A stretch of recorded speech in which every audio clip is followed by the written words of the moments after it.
Welcome to another episode of FutureProof Use Podcast, Go F Yourself. I am Aaron Makelky. I'm joined by my co-hosts, Dan Yu and John Lovig, both Hello. recruiters and career experts.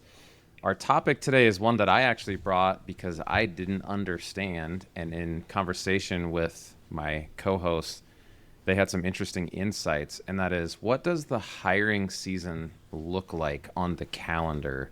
At the time of recording, we're right in the middle of August 2025, and we're discussing how the hiring pace and just the engagement from hiring and even job seekers is different right now. And we thought, man, that would be a great topic to kind of lay out across the calendar year. What does the hiring season look like?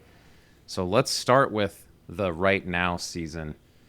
John, in your experience as a recruiter, what are some things that change here kind of end of the summer leading into the fall?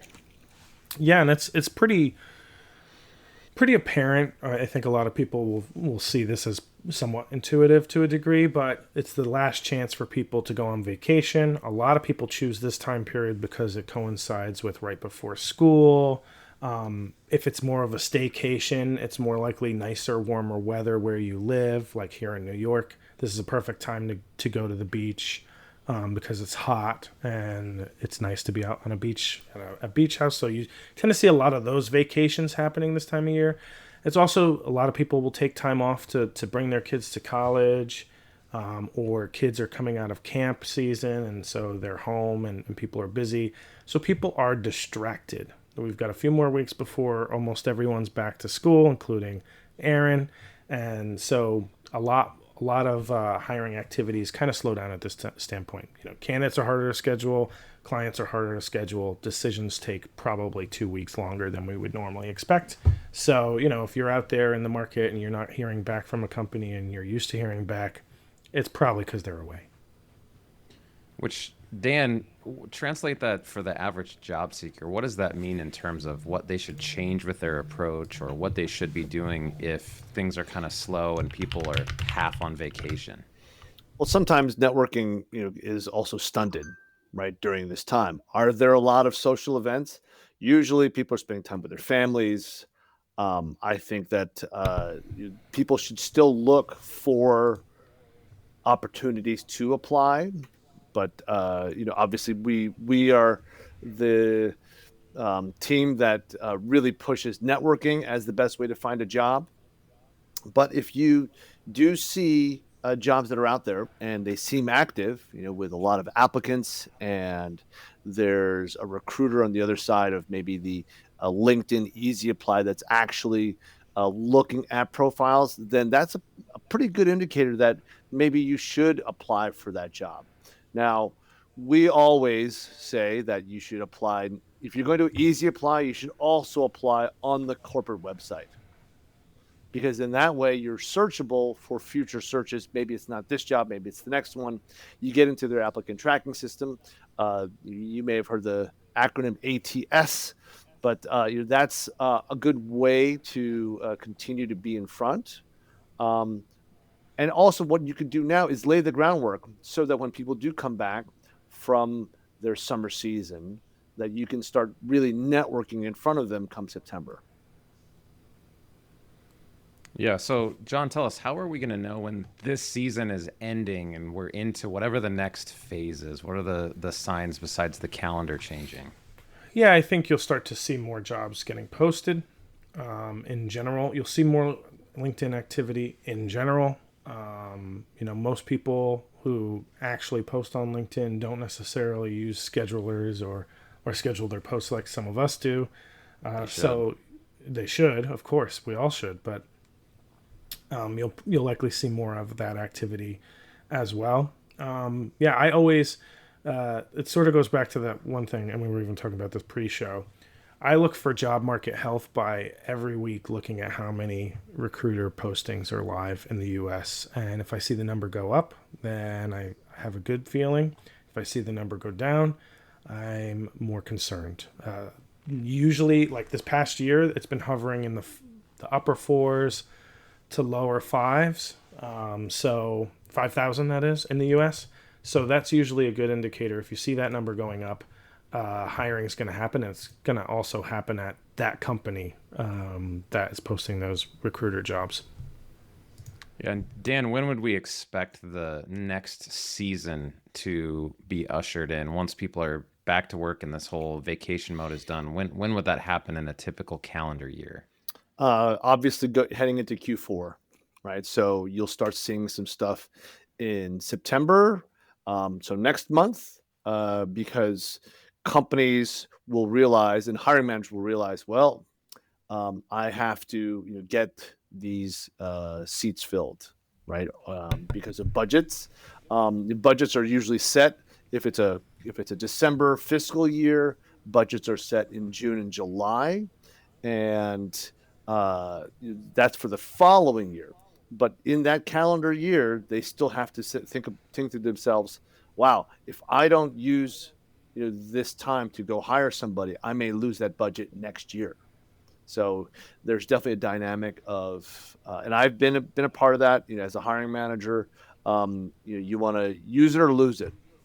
And so going into end of September, going into Q4, there's definitely going to be a move from companies that want to hit their goals. They want to really make sure that they're hitting on all cylinders. Maybe going into the following year. You will see some slowdown around Thanksgiving, of course. So Thanksgiving week, maybe the week after sometimes, but you will also see a slowdown in the last 2 weeks of the year. So what are some good strategies for the job seeker in this dead of summer? We're not quite into Q4 when things pick up and you're looking to make a change or find a new role. What are some things that they should be doing? I know, John, you mentioned content. How could they weave that into their strategy as they're looking to make a career pivot?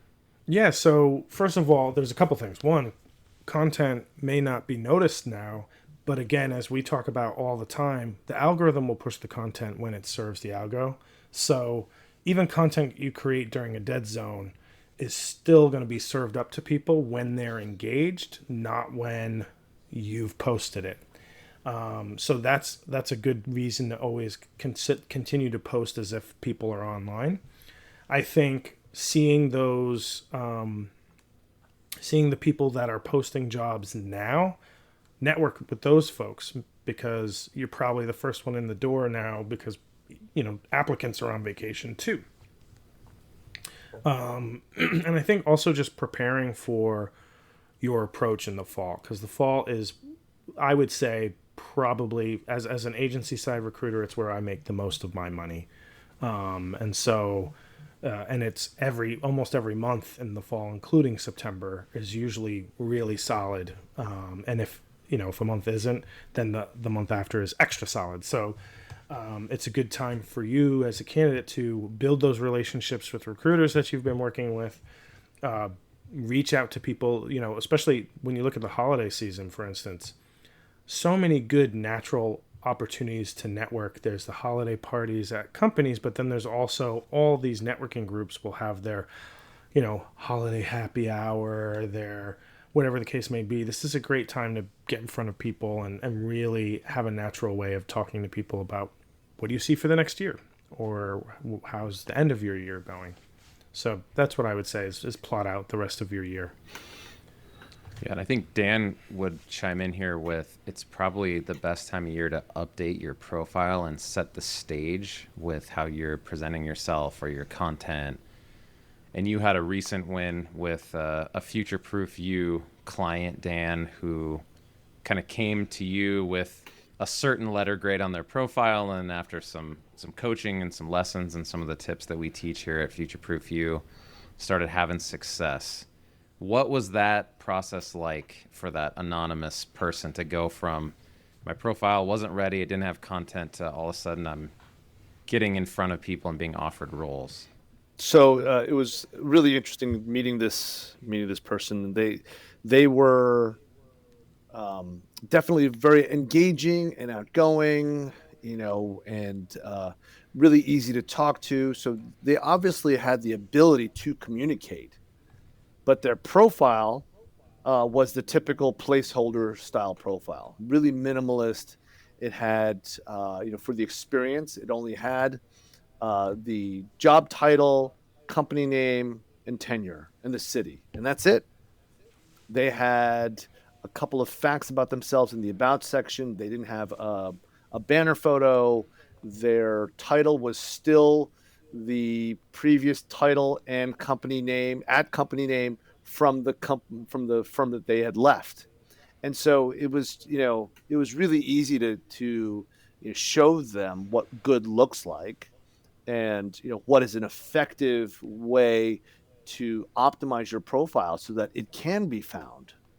And they started with me June 7th, and they got an offer August 7th. And they said it was a direct result of being more out there, being present in your profile. And also they started posting. They had never really posted ever. And so they started posting a little bit, and it helped them get found. And then they got an offer 2 months to the day after we started our session. So that might be a little extreme, considering it was the summer, but I think you make your own luck, right? Chance favors the prepared mind, type of mindset. And so it was great to see. Very satisfying for all of us, here at FutureProof U, to see that kind of a success story. Yeah, and besides, because some of you listeners might think, well, I do have a good profile picture. I post somewhat regularly. My headline is optimized to a degree.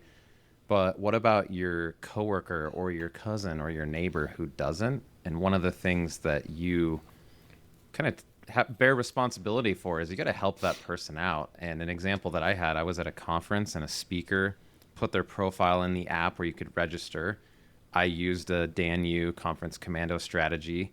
I went and followed all of the presenters before the conference, DM'd them, hey, I'm so excited for your talk about whatever their thing was. Which, by the way, when I walked in the conference, some guy I had never met was like, hey, Aaron, what's up? And I did a double take, like, does he think I'm my twin? Because that happens a lot. And then I remember, I was like, oh, I followed him on social media and messaged him, and he recognized my face in person. And I bet I was the only one at the conference that did that. Another one on the flip side, I went on their LinkedIn, no picture, no banner. It just had their role, 0 connections. It was an empty profile. And the tragedy was, guess who gave the best presentation at the whole conference? The person with the 0 profile. It's not even an F. If you turn that in school, you just get it sent back and say, Johnny, you didn't even try. Incomplete. Resubmit. Yeah.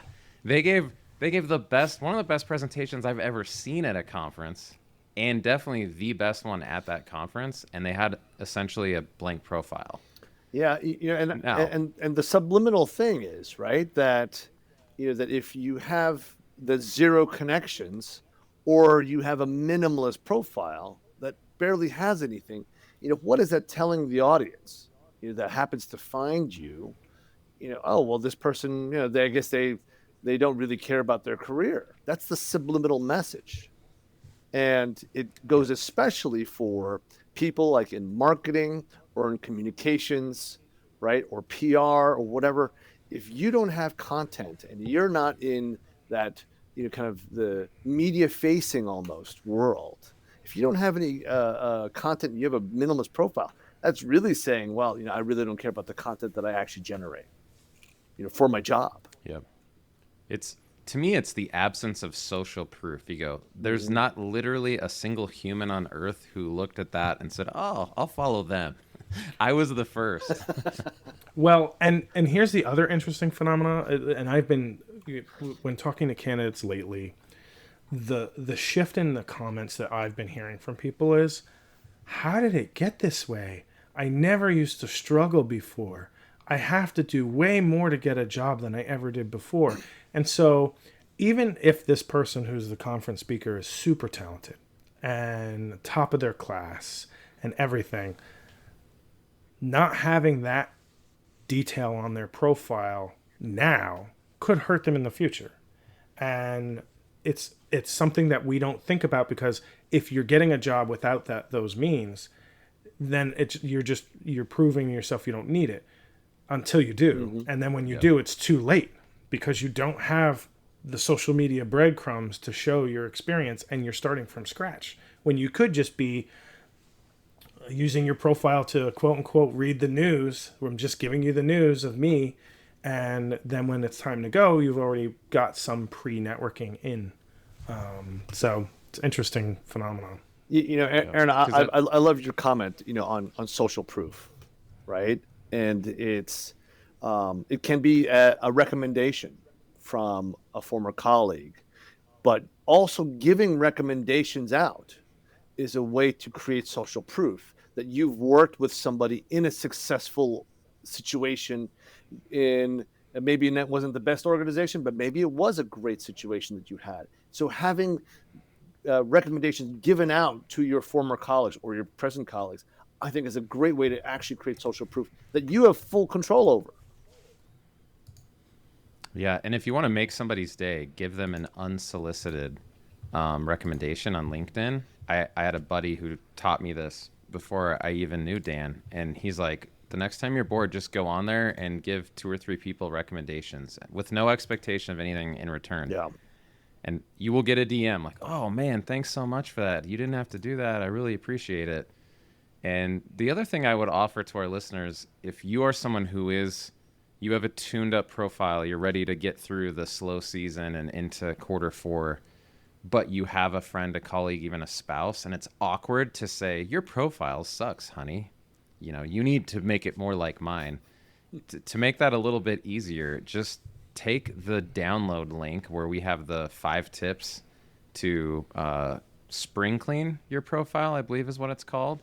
But we have the 5 tips, and then there's an email for each one to kind of remind you, here's your job today, your little 15-minute homework assignment to get your LinkedIn profile up to snuff so that you don't have to be the bad guy or gal. Just send them the link and say, hey, this was really helpful. I thought it might help you too. And then you don't have to say, your profile sucks. You should do this.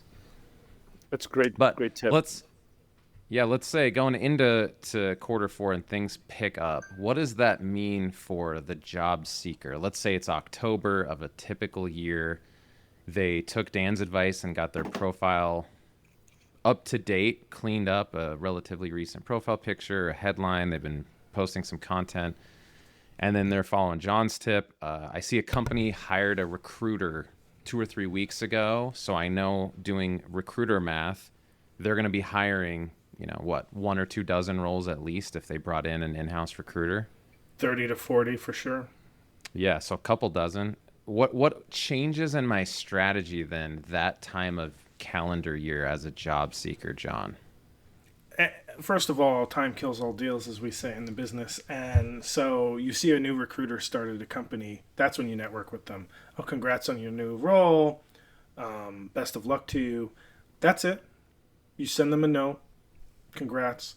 And then afterwards, week 2, week 3, how's it going? Check in, see how they're doing. And then eventually just sort of try and chat with them. Hey, I know you're new there, but I'd love to know if I could maybe have an informational interview. I see you are hiring for this type of skill set. What does your company actually look for in that? And they'll be happy because they get to be talking to someone about their new company before they even really know about it. And you're in front of them proactively before most people are. With the exception of maybe some salespeople. So whenever I start a new role, salespeople attack me like vultures. So it can be challenging. That's why you want to do a soft kind of connect and a little bit of almost like a sequence. I would also say during this time of year, in the fall and in the holiday season, politeful pestering is important. You need to follow up because it is a busier time for people who are hiring. And it's a busy time with also a social calendar. And here in New York, for instance, the fall also, we have a very large Jewish population. We have a lot of Israeli businesses in New York. Some of weeks of October are virtually shot for holidays, for Jewish holidays. So it's not just, the calendar of your holidays. There are calendars for every type of holiday, and some even more dramatically. We would know those holidays at my agencies so that we could prepare around that as well. So, be mindful of that. Politely pester, be sure to follow up with the right person, and continue to set expectations and ask for updates. If someone says you can expect to hear back by Tuesday, come Wednesday morning, hey, just wondering if you have any updates. I was expecting to hear back from yesterday. Would love to continue the process. And while you're at it, be helpful and volunteer some interview times that you're available so that they can quickly book you and you reduce friction. One thing that I think is really helpful for candidates to do is also be transparent with timing. With other opportunities that you're working on, hey, you just want to give you a heads up. I've got 2 other opportunities. I'm now into middle rounds. I'd like to be able to continue interviewing at your firm so that once the decision is made, we'll all be kind of on the same page. Yeah, it's a good way to also, it empowers people like Dan and myself to operate on your behalf and say, listen, this person has a clock and the time's running out. If you're serious about them, you got to move faster. And for a lot of people, the fear of missing out, the fear of losing the opportunity is very high. And what you have to think about is you want to know if it's going to be a no. Why wait for that no to be much later than now? If it's going to be no matter what, get rid of the opportunity from your head and focus on what you should be working on. Yeah. So don't ever be afraid of the no, because if it's going to be no, it's going to be no. It doesn't help you any to drag it out. Yeah, and we're all we're all salespeople, right? When we're interviewing for a job, we're selling a complex product, and we want to make sure that the feedback is timely, and so the technique for a lot of salespeople is you sell to the no. So you would rather have a fast no than have anything drag out. So we're not really selling to the yes. We're actually selling to the no, so that you can really tune into the opportunities that are maybes. Yeah. Good recruiters know how to take away opportunities from people in order to understand where they lie. And we do that with clients all the time. This person's not going to be here in 2 weeks. Yeah. I was going to say, so let's say I'm a job seeker who got that no going into Q4, or maybe after spending the holidays with my family, I come back in January and go, man, I got to look for a new role, or I got to make a career change. And we're into the new quartile of the calendar. Besides people coming back from their holiday breaks in November, December, what's changing come December, Dan, and how should a job seeker modify their approach? Well, I think depending on the company, sometimes people have real visibility towards their bonus, or even maybe getting paid towards the end of the year. And then there's other industries that pay in Q1. And so it kind of depends on the candidates that understand the bonus season. You got to understand your bonus season, right? Especially in your industry. And if you know that, then you actually know that when visibility towards your bonus, so before you get paid, when you get visibility, there will definitely start to be some movement, right? So candidates, all of a sudden there's going to be a lot of candidates because they know there's going to be a few weeks to go through a hiring process, interview process. And then depending on the firm, when they actually pay out bonuses, usually it's a week after, so that they wait for the check to clear. And then you'll see a bunch of exits. So understanding bonus season and how that might affect the timing, because timing is the thing that everybody forgets. And so understanding timing is tremendously important. Yeah. So, John, let's say at the end of bonus season, my check clears and I'm one of those people looking for a role. What would a job seeker expect to see in Q2 of a typical calendar year? Yeah, well, hiring in the beginning of the year, first of all, sort of starts on a progression. It's very quiet in January, right? I know this is Q1 still, but it's very quiet in January, but things start to move in a positive direction. We see a lot of high-level executive hires happen at the beginning of the year if they didn't happen at the end of the year. It's usually about strategic shifts, new year, new company, new vision. Maybe not fully new vision, but vision for the year and anticipated outcomes. And so you start to see that hiring pick up by March, and it continues through April and May. It's usually pretty steady, nothing crazy, nothing slow. It's just a good steady stream of hiring, and I think this is where all the activity that you've been doing up until this point can pay off. It's steady. People are usually acclimated to the hiring cycle for the year. It doesn't feel breakneck pace like it does in the fall, and so it's a good time to continually get in front of the people that you'd already been talking to prior. And hopefully they'll have a job coming up. Now, I'm not talking about people who are currently hiring. Get in front of them before they're hiring. Get in front of them when the job's not posted, because every quarter is new hiring plans or extensions of the existing ones. And so companies lay out every quarter what they want to hire for. We know this because when we do quarterly check-ins with clients, they have new things that they're looking for, and they'll tell you which months they want to hire in, and they usually stagger it so that they're staggering budget and headcount. So every month represents a new opportunity for something new, and if it's in the area that you specialize in, then you have to network before that. Yeah, it's encouraging to hear, because sometimes you go, I want it to happen right now, but if you haven't laid the groundwork, sent the connection request, built the relationship, been top of mind with your content, I always think of this: you want the recruiter or hiring manager to think of you before there's even a role. Mm-hmm. And then when the one pops, like, oh, I just had this happen for a colleague, is like, I know the perfect person for that, and it's because they're top of mind. I see their profile all the time on LinkedIn. And people will think of you before there's even a role. Dan, looking big picture then at the calendar, it sounds like the Q3 that we're in right now, mid-August 2025, is really about sharpening the sword and polishing up your profile and building relationships more than it is necessarily finding the role. But as we work through the full calendar, it's going to pay off later. And one of those sayings that I've heard people say is, the work you do today doesn't always pay off today.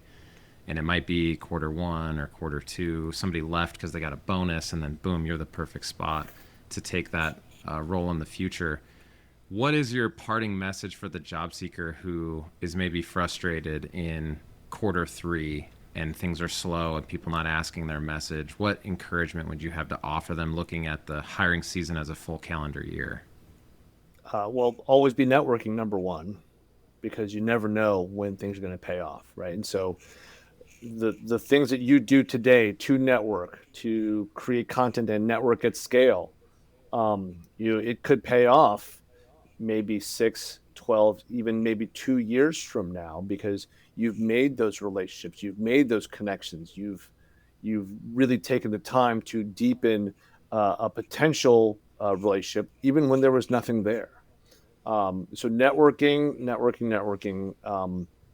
is an evergreen kind of activity that you can do. And we always recommend that you should network when you have a job as if you don't have a job, right? So everyone should be networking all the time, and working on your career and creating that persona, right? That personal brand that people will get to know you for, and what are the things that most interest you. So everything you do today, it's laying the groundwork. And now I do know some people who really try to focus on maybe like one thing and in their personal brand, and maybe diversifying over time your personal brand. And right now is a good time to start, and any time is a good time to start, really. But having that foundation as you progress and as you continue to produce more content and try to reach out to more people and network, it will pay off. Yeah, absolutely. Well, thank you, listeners, for joining us for this episode of FutureProof You's podcast, Go F Yourself, where we laid out the whole calendar year and the seasons of hiring across the months. I'm your host, Aaron Makelky, joined by my co-host, John Lovig and Dan Yu. If you want more help with a career pivot, getting your profile up to date, learning the ins and outs of interview skills and the hiring process, check out our website, futureproof-you.com, or you can follow our company page, FutureProof U, on LinkedIn. Have a great one. Thanks, everyone. See ya.